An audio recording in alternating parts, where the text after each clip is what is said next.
सभी को नमस्कार। आज का एक इम्पॉर्टेंट सेशन सेल्फ स्टडी को लेकर बहुत सारे बच्चों के दिमाग में रहता है कि सर क्या सेल्फ स्टडी कैसे की जाए, क्या बेहतरीन चीज़ें हों। एक सिलेक्शन के लिए ऐसी कौन सी चीज़ें हैं जो हर एक बच्चे के ध्यान में होनी चाहिए। मैं यहाँ कोई किताबी बातें नहीं करने आया हूँ, मैं वही बातें जो मैंने उनको फॉलो किया और बहुत सारे ऐसे सक्सेसफुल बच्चे जिन्होंने बहुत पहले चांस में, सेकंड चांस में जिंदगी के अपने सपने पूरे किए हैं, उन सब के अनुभव पे आधारित एक छोटा सा वीडियो जो शायद आपके जीवन में, सेल्फ स्टडी में और आपको बेहतरीन बनाने में योगदान दे।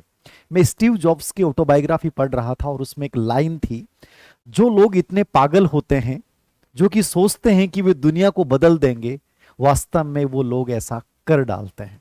ये मुझे बहुत खूबसूरत लाइन लगती है। मतलब कई बार अपन लोग कहते हैं कि यार ऐसा थोड़ी संभव है, ऐसा थोड़ी किया जा सकता है, ये तो पागलपन है। लेकिन सच में जब तुम किसी एक विचार को लेकर इतना पागलपन ले आते हो कि मैं क्यों नहीं कर सकता, कोई एक कारण बता दो कि मैं नहीं कर सकता, तो ये पागलपन कहीं ना कहीं मुझे लगता है अध्ययन में बहुत जरूरी है। आज सेल्फ स्टडी को लेकर कुछ ऐसी बातें जिनको मैंने फॉलो किया और बहुत बेहतरीन पाया, मैं आप लोगों के साथ शेयर करूंगा। पहली चीज, अमूमन आपके दिमाग में रहता है कि सर ऐसा क्या किया जाए जो आपको औरों से बेहतरीन बना दे। मुझे लगता है कि सबसे बेहतरीन चीज है जो निवेश आप करते हो ना, वो स्वयं में करें। निवेश किस में करें? स्वयं में। पहली चीज दिमाग में रखिएगा, सेल्फ स्टडी को यदि तुम चुन रहे हो, सेल्फ स्टडी को नहीं चुन रहे हो, तुम अपने जीवन के सपनों को सच में पूरा करने की राह चुन रहे हो, इससे बेहतरीन रास्ता मार्ग कोई नहीं हो सकता। यद्यपि आप इसमें मेंटर बना सकते हो, मार्गदर्शन ले सकते हो, लेकिन ये अपने आप में एक बहुत खूबसूरत राह है। सबसे बड़ी चीज है निवेश स्वयं में करें। सेल्फ निवेश, सेल्फ इन्वेस्टमेंट कैसे? मैं अमूमन आप लोगों से बात करता हूं, आप लोगों के अंदर इतनी इनफेरियरिटी है कि सर जरूरी थोड़ी है मैं कर पाऊंगा, जरूर थोड़ी। सर मेरा दोस्त कह रहा था कि तू नहीं कर पाएगा, मेरी रूममेट ये कह रही थी कि नहीं तेरे से तो नहीं हो पाएगा।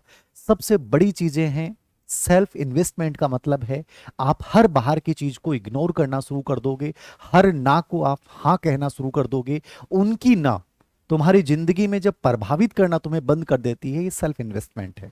तुम्हें फर्क नहीं पड़ना चाहिए, तुम हमेशा उन कार्यों को वेटेज दो जो तुम्हारे विकास को बढ़ाते हैं। ना कि हम किसी की निंदा कर रहे हैं बैठ के, किसी की चुगली कर रहे हैं, ठीक है, दूसरों के बारे में अपन बातें सुन रहे हैं, नहीं, उनसे तुम्हारी ग्रोथ रेट पे कोई फर्क नहीं पड़ रहा है। यानी कि तुम्हें वही कार्य करने हैं जो तुम्हारे विकास की दर को बढ़ाते हैं। तो पहली जो राह चुननी है वो है सेल्फ इन्वेस्टमेंट, और इसमें जो सबसे इंपॉर्टेंट फार्मूला है वो है 80% जो है वो डिसिप्लिन यानी अनुशासन। इसको अपने आप में फॉलो कीजिएगा, इसको मत तोड़ देना, फिर जिंदगी में कोई चीज आपको नहीं तोड़ पाएगी। अनुशासन इसलिए मैं कह रहा हूं, बाकी चीजें योगदान देंगी, घर की परिस्थितियां हैं और सब चीजें हैं, मेरे जैसे मोटिवेटर्स का मोटिवेशन है, गाइडेंस है, लेकिन ये सबसे इंपॉर्टेंट चीज मैं बोल रहा हूं 80% तुम्हारा डिसिप्लिन होना चाहिए जिस राह पे तुम चल पड़े। यानी 20% फ्लेक्सिबल बन जाओ, कोई बात नहीं है 20% टूटता है, मैं 100% की बात ही नहीं कर रहा। 80% तुम उसको फॉलो करोगे और हर हाल परिस्थिति में करोगे। यदि तुमने एक दिन खराब कर दिया कोई नहीं, अगले दिन उसको रिकवर करो, एक वीक में उस डे को रिकवर करो, कैसे भी एक अनावश्यक टाइम को अपने लाइफ से बाहर निकालो जो आपका हमेशा वेस्टेज जाता है। वो सब चीजें तुम कैसे भी कर लोगे, बस इसमें विश्वास रखना कि मुझे 80% डिसिप्लिन को 100% फॉलो करना है। और दूसरी चीज सेल्फ इन्वेस्टमेंट में ये आता है कि आप टर्म प्लान जरूर बनाएं। टर्म प्लान मतलब आप किसी इंश्योरेंस वाले के पास जाओगे ना, तो आपके पास ये कहेगा कि बताओ कितने महीनों का लगे, 3, 1 साल, 2 साल, 5 साल, 6 साल। ये स्टडी का बहुत इंपॉर्टेंट फार्मूला होता है। जब भी हम तैयारी शुरू करते हैं, मान लीजिए मुझे ग्रेड थर्ड की प्रिपरेशन करनी है, तो मैं 1 साल का टर्म प्लान बनाऊंगा। मुझे ग्रेड फर्स्ट करना है, मुझे पास 3 महीने, ग्रेड सेकंड है मेरे पास 5 महीने, 6 महीने, मेरे पास जो भी भर्ती है, पटवारी है, कोई भी भर्ती, आप यूपीएससी कर रहे हैं, आरएस कर रहे हैं, आपका टर्म प्लान आपके दिमाग में जरूर होना चाहिए। वो टर्म प्लान आपका 12 माह का हो सकता है, 6 माह का हो सकता है, 3 माह का हो सकता है, ठीक है। इस टर्म प्लान में शॉर्ट प्लान बनाए, ठीक है ना, शॉर्ट प्लान, एसपी, ठीक है। शॉर्ट टर्म प्लान क्या होता है? हर वीक का प्लान दिमाग में होना चाहिए, हर महीने का होना चाहिए कि मुझे इस महीने ये टारगेट पूरे करने हैं। यदि आपने 12 महीने आपके एग्जाम में टाइम है, तो उसके अकॉर्डिंग आप फिर महीने वाइज बनाइए, ठीक है। 6 महीने हैं तो आप 15 दिन के अकॉर्डिंग बनाइए, और जब 3 महीने हैं तो आप हर वीक में जो चीजें तय करते हो उनको पूरा करने के लिए अपने आप को झोंक दीजिए। तो टर्म प्लान जो है वो सेल्फ इन्वेस्टमेंट को बढ़ाता है। 80% डिसिप्लिन जो है वो सेल्फ इन्वेस्टमेंट को बढ़ाता है। मैं कठोरता की बात नहीं कर रहा, फ्लेक्सिबल जरूर बनिए, मस्ती भी कीजिए, लेकिन सेल्फ इन्वेस्टमेंट बहुत जरूरी है। नंबर 2, दूसरी जो चीज सबसे इंपॉर्टेंट इसमें वो ये है, दूसरी चीज जो इंपॉर्टेंट है, एक सेकंड, कभी भी जब तुम राह पे निकल पड़े, कि कई बार होता है कि आपके दिमाग में भी रहता है कि सर मैं ये कर रहा हूं और मुझे टॉप रैंक पे आना है, कभी भी घोषणा मत करना। दूसरा जो सेल्फ स्टडी का फार्मूला है, घोषणा करना दबाव बनाता है। तुमने कहा कि मुझे चौथी रैंक आ जाएगी, 5वीं रैंक आ जाएगी, जब तुम उसके अकॉर्डिंग चीजें नहीं कर पाओगे ना, तो तुम्हारे पर इतना प्रेशर आ जाएगा कि तुम एग्जाम से बाहर हो जाओगे। कभी भी गंतव्य स्थान पे पहुंचने से पहले घोषणा मत करें। हमारे पुराने लोग एक बात बोलते थे, जब निकलो तो किसी को बताओ मत, क्योंकि बताने से नजर लग जाती है। और ये बहुत साइकोलॉजिकल फार्मूला है। तुम जिसकी प्रिपरेशन कर रहे हो, हाँ प्रिपरेशन कर रहा हूँ, ग्रेड फर्स्ट कर रहा हूँ, ग्रेड सेकंड, ग्रेड थर्ड कर रहा हूँ, लेकिन घोषणा मत कर देना कि मेरा हो जाएगा। नहीं, मैं अपना बेस्ट दूंगा, जितना बेहतरीन मेरे से होगा उतना मैं करूंगा, जितनी स्टडी मैं कर सकता हूं उतना करूंगा। तो घोषणा में विश्वास मत रखिएगा, पहुंचने में विश्वास रखिएगा कि उस रास्ते तक, उस प्रोसेस को मुझे फॉलो करना है, मुझे अपना बेहतरीन देना है। तो इससे बचिएगा। बड़बोलापन आदमी को खत्म कर देता है। तीसरी चीज, सेल्फ स्टडी जो मांग करती है, तुलना ना करें, कंपेयर ना करें। मैं बहुत बार आप लोगों से बात करता हूं और मेरे पास एक कमेंट आता है कि सर वो उस कोचिंग में पढ़ रहा है, उसके नोट्स मुझे लगता है ज़्यादा बेहतरीन है। सर मुझे लग रहा है उस वाली टेस्ट सीरीज बहुत बेहतरीन है। सर कहीं मैं घर पे बैठ के पढ़ रहा हूँ, वो जयपुर पढ़ रहा है, या वो उदयपुर पढ़ रहा है, या वो जोधपुर पढ़ रहा है, बाड़मेर पढ़ रहा है, कहीं उसका सिलेक्शन हो जाए, मैं घर पे बैठा नहीं हूँ। कंपेरिजन सबसे खतरनाक है और ये नकारात्मकता को जन्म देता है। हमेशा याद रखें, यदि तुम्हें सही सामग्री चुन ली है, तुम सही जगह पे हो, तो फिर तुमसे बेहतरीन कोई नहीं कर रहा है। ये जो दिमाग में आते हैं यार, उस वाला बेहतरीन होगा, वो ज्यादा बढ़िया पढ़ रहा होगा, उसने ऐसा कर लिया होगा, ये चीजें तुम्हें अंदर ही अंदर खत्म करती जाती हैं। तो दूसरों को अपने अंदर मत लेके आइए, अपने आप को डेवलप करने पे ध्यान दें। कंपैरिजन सबसे खतरनाक होता है, और सेल्फ स्टडी में कभी कंपैरिजन मत कीजिएगा कि वो तो इस तरीके से पढ़ रहा होगा। अपना तरीका जहां आपको सुकून मिलता है, जहां आप डेली के टारगेट पूरे कर पा रहे हो, इसका मतलब वो सबसे बेस्ट है। बाकी चीजों पे ध्यान मत देना, ये हो गया वो हो गया। और एक चीज स्पेशली मैं बता देता हूं, तुलना में एक चीज और याद रखिएगा। कई बार होता है कि सर मैंने इतना टाइम खराब कर दिया, क्या मैं अब कर सकता हूं क्या? ये सवाल बहुत बेतुका सवाल होता है। जो गया उसकी तुम चर्चा भी कर रहे हो तो तुम मूर्खतापूर्ण कार्य कर रहे हो। तुम जहां हो वहां से स्टार्ट करो। तुम्हारा क्या किया, तुम्हारे अतीत में क्या किया, तुमने एक दिन दोस्तों के साथ खराब कर दिया, तुम अगले दिन सोच रहे हो कि यार मैंने कल दिन खराब नहीं किया होता, कर दिया ना। अब क्या करना है? अब उसकी भरपाई करनी है, अब उसको बेटर बनाना है। तो उस चीज को, जो अतीत तुम्हारा था, उसको वर्तमान पे हावी मत होने दो। तो कंपैरिजन बहुत नेगेटिव चीज है, इसको आप कभी भी अपनी लाइफ में मत लेके आए। चौथी चीज जो सबसे इंपॉर्टेंट है, ऑर्गेनाइज स्टडी इन्वायरमेंट जो आपका है, वातावरण जो आपका है, या जो आपका स्पेशली जहां आप बैठ के पढ़ते हैं, स्टडी टेबल जो आपकी है, वो ऑर्गेनाइज होनी चाहिए। मैं ऑर्गेनाइज की बात क्यों कर रहा हूं? एक चीज आपके स्टडी टेबल पे अवांछित है, वो आपका ध्यान आकर्षित करना शुरू कर देगी। एक किताब का पेज पलटा हुआ है, एक नोट्स दूसरा पड़ा हुआ है, वो बार बार तुम्हारा ध्यान अट्रैक्ट करेगा। यदि तुम्हारी स्टडी टेबल या तुम्हारा रूम अनऑर्गेनाइज्ड है, 100% तुम्हारी जीवन अव्यवस्थित बन जाएगा। सबसे बेहतरीन तरीका है, जब सेल्फ स्टडी आप कर रहे हैं और सच में उस मुकाम को पाना चाहते हैं, उसको पूरा ऑर्गेनाइज्ड रखो और ये हैबिट बना लो। वहां एक भी चीज अनऑर्गेनाइज्ड है, तुम्हारे लाइफ में कुछ, सब कुछ अनऑर्गेनाइज्ड होता जाएगा। तो इन्वायरमेंट जो है उसको क्या बनाएं? व्यवस्थित बनाएं। क्या बनाएं? व्यवस्थित बनाएं। स्टडी टेबल जो है वो बड़ी व्यवस्थित होनी चाहिए। वहां कोई भी ऐसी चीज नहीं होनी चाहिए जो बड़ा अनऑर्गेनाइज है, जो नकारात्मकता आपके अंतर्गत लाती है। छठी चीज, पांचवी चीज जो सबसे इंपॉर्टेंट है, वो है प्रैक्टिस। प्रैक्टिस का मतलब अभ्यास, ठीक है। अभ्यास बहुत जरूरी है सेल्फ स्टडी में। और अभ्यास की 2-3 चीजें मैं बता रहा हूं जिनको आप फॉलो कीजिएगा। ये बहुत जरूरी चीज बता रहा हूं, कैसे कीजिएगा। आपके कई दिमाग में चलते हैं कि सर कोई कहता है ऐसे पढ़ लो, कोई कहता है ऐसे पढ़ लो, सबके अलग अलग तरीके हैं। लेकिन प्रैक्टिस करने का सबसे बेस्ट तरीका जो मैं बता रहा हूं, इसको फॉलो कीजिएगा। आप प्रैक्टिस कर रहे हैं, कोई किताब पढ़ रहे हैं, जो भी आपने चैप्टर पढ़ा, कोशिश करें, पहली चीज प्रैक्टिस में दो तीन चीजें हैं जो आपको फॉलो करनी है। पहली चीज, कोशिश करें कि पूरे दिन में आप कम से कम 2 विषय जरूर लेके चलें। मैं हमेशा 3 विषय या 4 विषय लेके चलता था, आप कम से कम 2, 3 या 4 विषय आप साथ लेके चलिए। पहली चीज अभ्यास में फॉलो कीजिएगा। 3-4 विषय से बनने से विभिन्नता आती है, उससे आपका दिमाग जो है वो एक बोरियत फील नहीं करता है, ये बहुत जरूरी है। नंबर 2, हर चैप्टर के बाद, हर अध्याय के बाद जो है वो आप PYQ जरूर निकालें। अमूमन बच्चे होते हैं कि एग्जाम से पहले PYQ की बुकलेट लेके आते हैं, सबसे मूर्खतापूर्ण कदम होता है। आप हमेशा जैसे चैप्टर पूरा किया उसके PYQ पढ़िए, और PYQ में बहुत ज्यादा पढ़ना की आवश्यकता नहीं है, बट कम से कम 5 ईयर के क्वेश्चन उस टॉपिक वाइज PYQ जो है वो जरूर निकालें। उससे आपके दिमाग में मैपिंग बनेगी। क्या बनेगी? मैपिंग बनेगी। और मैपिंग बनाना बहुत जरूरी है। कॉन्सेप्ट मैपिंग आप सब जानते हैं, मैपिंग बनने से वो चीज कभी आप भूल नहीं पाओगे। तो ये चीज बहुत जरूरी है, हर अध्याय के बाद जो है वो PYQ निकालें, उससे आपके दिमाग में वो चीजें क्लियर होंगी। तीसरी बड़ी इंपॉर्टेंट चीज ये है कि जो अध्याय आपने पढ़ लिया है, जो उसकी प्रैक्टिस कर रहे हो, उसमें आप डेट डाल दीजिएगा। जैसे मैं करता था किताब के ऊपर कि मैंने इस चैप्टर को, मान लीजिए कि मैंने 5, 3 और 25 को पढ़ा, फिर मेरा दूसरा रिवीजन जो आया वो आया इसका 18, 3 और 25। तो मेरे दिमाग में होता था 2 बार पढ़ लिया, मतलब पॉजिटिविटी आती थी। ये आपको बहुत सारे कंफ्यूजन से बचाता है। मैं इसका जरूर इस्तेमाल करता था, ये आपकी आदत है, आप यदि करते हो तो उस पर डेट लिख देना कि उसका रिवीजन टाइम क्या था। कोशिश करें कि 7 दिन या 14 दिन के बाद उसका रिवीजन होना चाहिए। 7 या 14 दिन का एक शेड्यूल तय कर लें कि रिवीजन जरूर करें, ठीक है। ये 3 चीजें जरूर फॉलो कीजिएगा। उसके बाद अभ्यास में ये चीज मैंने बताई है, इसको फॉलो कीजिएगा, इसको अपना बेस बना लीजिएगा। उसके बाद देखिएगा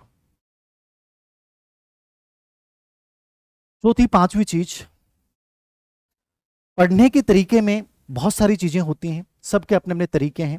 जब आप टाइम मैनेजमेंट कर रहे होते हैं तो कुछ चीजें जरूर बनाइएगा। जो मैं चीज बोल रहा हूं, मेरे पास अभी एक बच्ची का फोन आया था कि सर मैं नोट्स नहीं बना पा रही हूँ, शॉर्ट नोट्स नहीं बना पा रहे। शॉर्ट नोट्स बनाने चाहिए कि नहीं बनाने चाहिए, दोनों सवाल है। मैंने कभी शॉर्ट नोट्स नहीं बनाए, लेकिन मैं जिस किताब को पढ़ता था उसी किताब में मैं लगा लेता था कि चीज इंपॉर्टेंट है नहीं है। आप हमेशा याद रखें, पढ़ते समय जैसे PYQ हल करेंगे, आपके दिमाग में पूरे चैप्टर का एक वर्गीकरण बनेगा, ठीक है। उस वर्गीकरण में आपको पूरे चैप्टर को 3 भागों में डिवाइड कर लो। ये बहुत बेहतरीन पार्ट है, ये ठीक है, देखना चाहिए। और एक पार्ट ऐसा होता है जिसको आप क्रॉस करें। मैं किताब में ही क्रॉस लगा लेता था कि ये महत्वपूर्ण नहीं है, मैं इसको छोड़ सकता हूं। हर किताब में हर कंटेंट अच्छा नहीं होता है, ये उसी समय आपके दिमाग में पिक्चर बन गई, ये मोस्ट इंपॉर्टेंट है, इसको देख लेना चाहिए और इसको क्रॉस कर लेना चाहिए। तो मैं किताब में करता था। यदि आप शॉर्ट नोट्स बनाते हैं तो आप उसमें कीवर्ड जरूर लिखिए। कीवर्ड कहां से आएंगे, कोई टीचर बताएगा नहीं। आप जब PYQ निकालते हैं तो आपके दिमाग में पूरी टॉपिक की इमेज बनेगी, मैपिंग बनेगी। और मैपिंग का मतलब क्या होता है, आप कितने बड़ा टॉपिक क्यों नहीं हो उसको वेल ऑर्गेनाइज्ड कीजिए। जैसे कि आपने चार्ट के रूप में उसकी मेन चीजें लिख ली, ठीक है, उसमें आपने यहाँ पे PYQ के रूप में कोई 2% लिख लिए, क्या चीज बहुत इंपॉर्टेंट है। मतलब ऐसे कोई ना कोई चीज जो है वो आप बना सकते हैं, यदि शॉर्ट नोट्स बनाने की कला आप में है। मैंने नहीं बनाए हैं, मैं किताब में ही पढ़ा हूं, लेकिन मैंने किताब में इस फार्मूलों के लागू किया है। आप शॉर्ट नोट्स बनाते हैं तो उसमें माइंड मैपिंग का यूज कीजिए, कॉन्सेप्ट मैपिंग का यूज कीजिए, जिससे कि एक प्रकार से लेबल नोट्स जिसको कह सकते हैं अपन, क्या कह सकते हैं, लेबल नोट्स लगा सकते हैं आप। इस प्रकार से व्हाइट कागज उसमें लगा सकते हैं, अलग अलग कलर्ड का आप यूज कर सकते हैं, इसको लेबल नोट्स बोलते हैं, कॉन्सेप्ट मैपिंग बोलते हैं। एक बहुत अच्छा तरीका होता है। और विशेष रूप से जिनके एग्जाम में 8 महीने 9 महीने का टाइम है उनको नोट्स बनाने चाहिए, जिनका कम टाइम है उनको नोट्स बनाने की कोई आवश्यकता नहीं होती।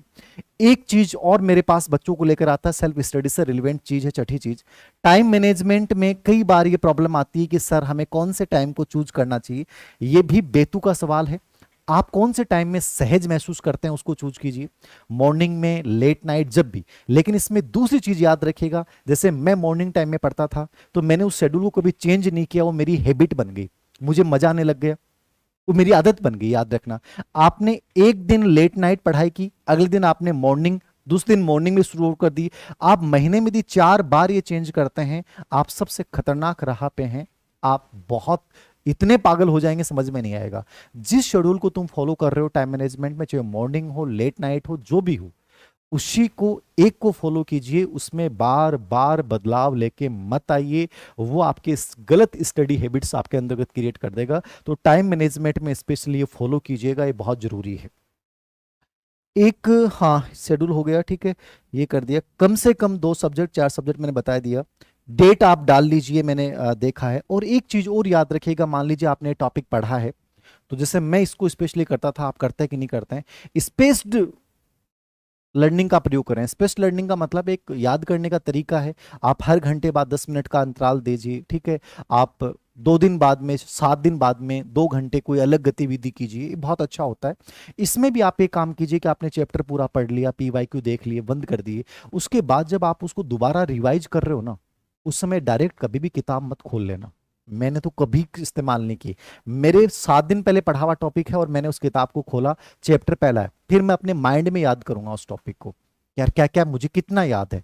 ये कर देने से वो टॉपिक कभी जिंदगी में नहीं भूलोगे आप। तो हमेशा 10 मिनट कोशिश करो कि आपको क्या क्या चीजें याद हैं बिना देखे, उसके बाद आप दोबारा से उसको पूरा रीड कीजिए।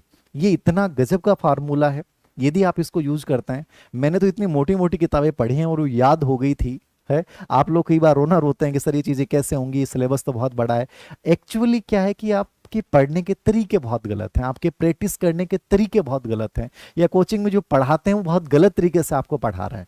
सबसे बेस्ट है कि सेल्फ स्टडी आप कर रहे हैं तो आप अंतराल दीजिए, स्पेस लर्निंग का प्रयोग कीजिए, ठीक है। बिना देखे रिकॉल करना सीखिए। धीरे धीरे आपका माइंड, आपकी मेमोरी खुद आपको लगेगा यार बहुत पावरफुल होती जा रही है। जो आप गलतियां कर रहे हैं वो गलतियां करना ही बंद कर देंगे, ठीक है। और 7वां 8वां जो चीज है, ये बहुत जरूरी है जिंदगी में। एनालिसिस बहुत जरूरी है। जैसे आपने प्लानिंग की, वैसे एनालिसिस करें कि आप कितना गेन कर पा रहे हैं, कितना गेन नहीं कर पा रहे हैं। आप कौन सी गलतियां फिलहाल कर रहे हैं, जो गलतियां आपको नहीं करनी चाहिए, उन गलतियों को साथ में नोट करें। और हर महीने कोशिश करें कि जो रजिस्टर आपने गलतियों का डाला था, उन गलतियों की संख्या कम होती जानी चाहिए। कि मान लीजिए आपने 8 गलती की, तो अगले महीने वो 4 ही गलतियां बचनी चाहिए। उन गलतियों की सीमाओं को कम करते जाना है।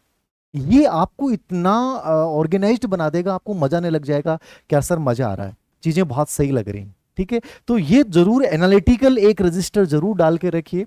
मैं खैर एनालिटिकल रजिस्टर मैंने नहीं डाला था, बट मैं पेजेस के ऊपर लिख लेता था कि आज मैंने इस महीने ये गलतियां की, इसको एकदम क्रॉस करना है और हर हाल में कम करना है। तो इससे बड़ा पॉजिटिविटी भी आती थी कि यार मैंने 2 गलतियां कम कर दी हैं, अब मेरे पास 2 ही कमियां रही हैं, मैं इनको अगले महीने दूर कर दूंगा। और एक सिचुएशन ऐसी आती है कि बाद में आपकी गलतियां होती नहीं, अमूमन आप इन चीजों को सीरियसली नहीं लेते हो। एक ही गलती है जो 4 बार रिपीट होती है, और जिंदगी आपको इतने अवसर देगी ही नहीं कि आप एक गलती को 10 बार रिवाइज करें। तो सेल्फ स्टडी की कुछ ऐसी टेक्निक्स जो मैंने फॉलो की हैं, आप भी इनको फॉलो कीजिए। और एक अंतिम चीज जो मैं कहना चाहूंगा, यद्यपि मैंने इसको इतना फॉलो नहीं किया, बट मुझे लगता है कि ये पावरफुल बनाता है, ठीक है। अब मैं इसको जरूर फॉलो कर रहा हूं। प्रार्थना को अपने जीवन का हिस्सा बनाइए, योग को अपने जीवन का हिस्सा बनाइए। 20-25 मिनट यदि तुम खेल पाते हो, कोई भी बैडमिंटन या कुछ भी, वो आपकी बॉडी को ज्यादा एनर्जेटिक बनाएगी, आपके स्ट्रेस को रिलीज करेगी। कई बार कहते हैं ना कि सर पढ़ाई का स्ट्रेस हो रहा है, तो खेलना 20 मिनट, आधी घंटे, 1 घंटे भी, वो आपके स्ट्रेस को कंप्लीट रिलीज कर देगा। क्योंकि मैंने एक बहुत अच्छी ऑटोबायोग्राफी पढ़ी है इंडिया के एक बहुत बड़े सिंगर की, और मैंने उसमें इस चीज को पढ़ा, उन्होंने बहुत नोटेड किया इस चीज को कि सच में खेल कितना जरूरी है और वो आपको कितना पावरफुल बनाता है। तो इसको आप यूज कीजिए, इसको इतना प्रेशर मत लीजिए कि सर सेल्फ स्टडी कर रहे हैं, क्योंकि आप औरों से बहुत आगे हो जाओगे। सेल्फ स्टडी में टाइम बहुत बच जाता है, आप बहुत सारी चीजों को अच्छे से कर सकते हो। अपनी लाइफ से उन चीजों को निकाल दीजिए जो तो आपका टाइम ज्यादा खाती हैं। डिस्ट्रक्शन से बचिए, और डिस्ट्रक्शन से बचने का तरीका यही है कि मोबाइल का कम से कम इस्तेमाल कीजिए, उसके नोटिफिकेशन बंद करके रखिए, कॉलिंग वगैरह का निर्धारित टाइम रखिए, उसके अलावा कॉलिंग आ ही नहीं रही है, कॉलिंग जा ही नहीं रही है। जिंदगी में कम चीजें रखो लेकिन बेहतरीन रखो, कम पढ़ो लेकिन एकाग्रता के साथ पढ़ो, कम किताबें रखो लेकिन बहुत बेहतरीन किताबें रखो, छोटा सा कमरा हो लेकिन बहुत सुंदर और बहुत खूबसूरत और बहुत एनर्जेटिक कमरा हो, जिसकी एक लाइन ऐसी हो जो आपको हमेशा मोटिवेट करे, जैसे हम जीत जाएंगे, कोई भी ऐसी लाइन जो आपको हमेशा प्रेरित करे। लाइफ में रिश्ते कम रखो लेकिन जो जिंदगी में हमेशा आपको आगे बढ़ाएं और आपको संबल दें, वैसे लोग रखो। मतलब चीजें कम रखो, उनके परिणाम बढ़े दो, ठीक है, ग्रोथ ओरिएंटेड चीजें आप करो। सेल्फ स्टडी आपको खुद को इतना बड़ा बना देगी, क्योंकि जिंदगी में मानता हूं कि सेल्फ स्टडी से बड़ा कुछ भी नहीं हो सकता। तो ये कुछ चीजें थी, जो भी बच्चे इसको फॉलो कर रहे हैं वो जरूर फॉलो कीजिएगा। फिर भी आपके कोई आपके दिमाग में और कोई कंफ्यूजन हो तो बताइएगा, मैं कोशिश करूंगा कि उनका भी मेरे तरीके से एक प्रैक्टिकल जवाब मैं आप लोगों को दे पाऊं। सभी को शुभकामनाएं जो सेल्फ स्टडी को अपने जीवन का सबसे बेस्ट रास्ता मानते हैं। धन्यवाद।